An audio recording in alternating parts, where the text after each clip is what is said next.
Hello guys, welcome back to my channel. This is me Muskan and it's my food vlog. और आज का vlog जो है बहुत स्पेशल होने वाला है क्योंकि आज हम जा रहे हैं वृंदावन और ये मेरी सेकंड ट्रिप है वृंदावन की।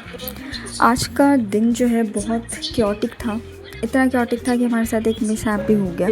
एक्चुअली हमारी ट्रेन छूट गई थी जिसकी सीट हमने रिजर्व की थी और फिर हमें लोकल ट्रेन पकड़ी क्योंकि हमें कोई ट्रेन मिल नहीं रही थी।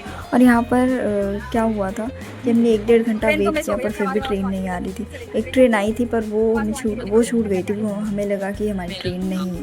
फिर बहुत वेट करने के बाद हम यहाँ पे खड़े रहे, वेट करते रहे। और यहाँ पे एक फॉरेनर बैठे जिसकी हम बात सुन रहे थे। कुछ लोकल पीपल थे जो कि इसको बता रहे थे कि इंडिया का कल्चर क्या है, क्या यहाँ पे चल रहा है, क्या नहीं।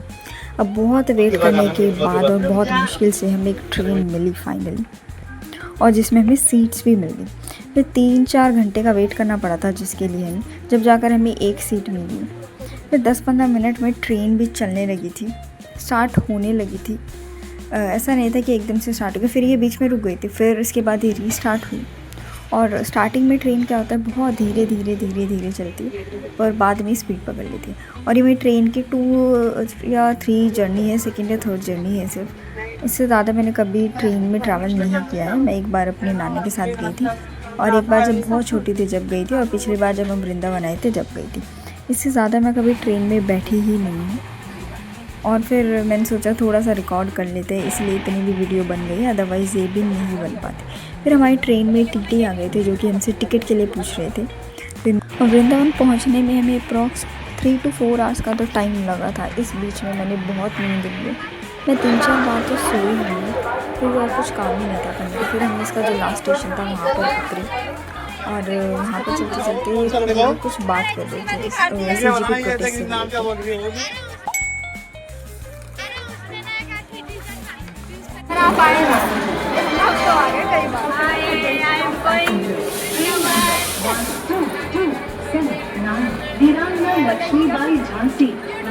And finally we made it to Vrindavan and the wait is over. और सबसे पहले हम गए थे राधा वल्लभ जी के मंदिर, जो कि बहुत बहुत सुंदर था। यहाँ की गलियाँ जो थी इतनी शांत थी, शोर था पर वो जो शोर था एक प्लेजेंटली क्योटिक और नॉइजी शोर था। यहाँ की जो हसल पसल थी काफ़ी सूदिंग थी, which feels nice rather than annoying. यहाँ बहुत सारी डिफरेंट आवाज़ें आ रही थी, कोई आसपास लोग बोल रहे थे, किसी की बेल की आवाज़ आ रही थी, कहीं शॉप से आवाज़ आ रही थी, पर फिर भी वो ऐसा इरिटेट नहीं कर रही थी। फिर हमने बहुत अच्छे से दर्शन किए, बहुत अच्छे दर्शन हुए थे। फिर हम यहाँ से निकल गए थे बांके बिहारी जी मंदिर की तरफ। और रास्ते में ये कुछ कृष्ण जी रखे हुए थे जो कि बहुत सुंदर लग रहे थे। फिर हम लोग गलियों में से ही जा रहे थे और जैसे ही हम बांके बिहारी जी के मंदिर पहुँचे, यहाँ पे हमें मिल गए वृंदावन के ये शरारती बंदर जो कि माला से खेल रहे थे। यहाँ पे हमने कम से कम 40 मिनट्स तक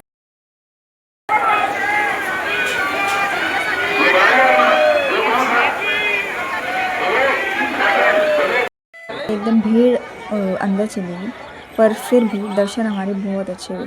और ये वाली जो क्लिप है बाहर आने के बाद की है। यहाँ पे मेरी मम्मी बैठी हुई है और यहाँ पर हम सबका फ़ोटोशूट चल रहा है। फिर हम लोग निकले घर की तरफ क्योंकि हमारा जो होटल था वो थोड़ा सा दूर था।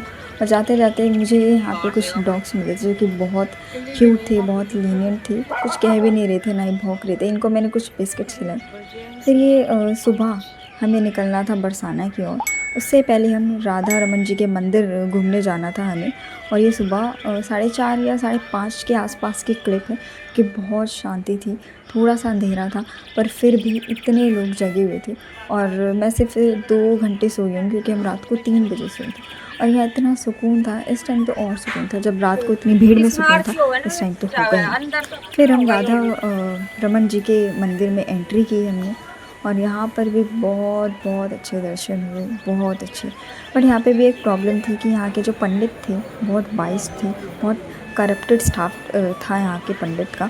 अगर मुझे 100 रुपये दे रहे हैं या कुछ ज़्यादा अमाउंट में चढ़ावा दे रहे हैं तभी वो हमें एक अच्छा प्रसाद दे रहे हैं, अदरवाइज़ वो हमें सिर्फ एक लड्डू दे रहे हैं। वो देखते हैं पहले कि आपने कितने पैसे चढ़े, जब जाके वो हमें एक प्रसाद देते, जो कि यहाँ का स्पेशल प्रसाद है। वो एक कुल्हड़ में जो मिलता है। और उन्होंने पूरे जगह पे ये फैलाया हुआ है कि जिसको भी प्रसाद मिलता है वो बहुत ही लकी लोगों को मिलता है। जब हमें पैसे देकर ही वो प्रसाद खरीदना पड़ रहा है तो किस बात के लक के अकॉर्डिंग मिला है, किस बात के आशीर्वाद के अकॉर्डिंग मिला है।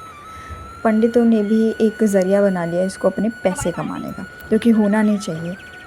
फिर हम लोग बाहर आए मंदिर से, हमने थोड़ा सा फ़ोटोशूट कराए। राधा रमन जी के मंदिर का ही फ़ोटोशूट है। यहाँ पे एक मैंने ये देखा नहीं था क्योंकि क्लोज़ था, नहीं तो हमने बस यहाँ पे फ़ोटोशूट कराया था। फिर हम लोग निकल गए थे। निकलते निकलते ये हमें 6:30 या 5:45 के आसपास का टाइम है।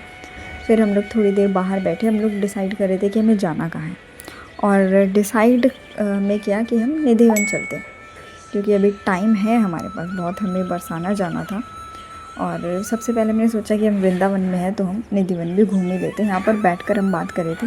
हमने यहाँ से कुछ सामान इतना खास लिया नहीं, बस चूड़ियाँ ली थी। फिर हम लोग सुबह निधिवन के लिए हमने रिक्शा पकड़ा था और हम निधिवन चले गए थे।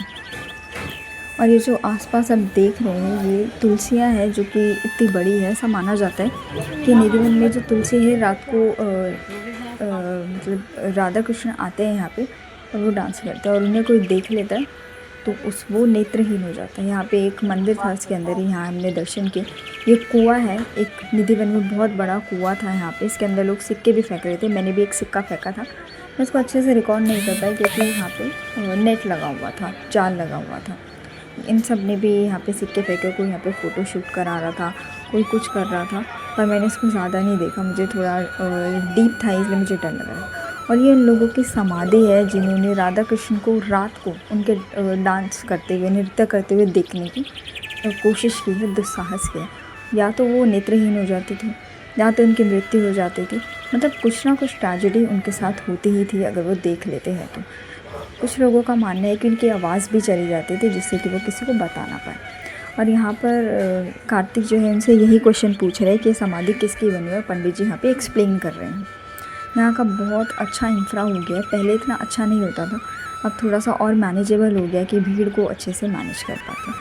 बस आज के लिए इतना ही है। इसके बाद हम लोग बरसाना की ओर निकल गए थे, जिसका आपको सेकंड ब्लॉग में देखने को मिलेगा।